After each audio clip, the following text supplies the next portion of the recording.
mga kababayan, ngayon po ay September 9, 2023, araw po ng Sabado.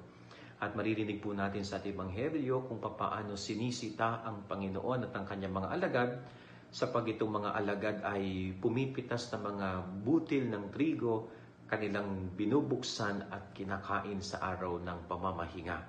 So itong mga Pariseo at Iskriba, very strict sila sa ganyang mga batas. Pero para sa Panginoon ay ano ba yung mahalaga, no? Masunod itong mga batas na ito pero nagugutom ang tao. Ano bang mahalaga, no? Masunod ang mga batas na ito pero hindi nakagagawa ng mabuti. Ano bang mahalaga? Para kay Jesus, isurpass yung mga batas na yon, no? Mas mahalaga na makagawa ka ng mabuti, makapagbigay ka ng makakain sa nagugutom, no? Makagawa ka ng kabutihan sa nangangailangan, kesa ipagwalang bahala ito. No, in short, para kay Jesus, dapat itong mga batas na ito ay lumilikha ng kabutihan at ikabubuti ng tao.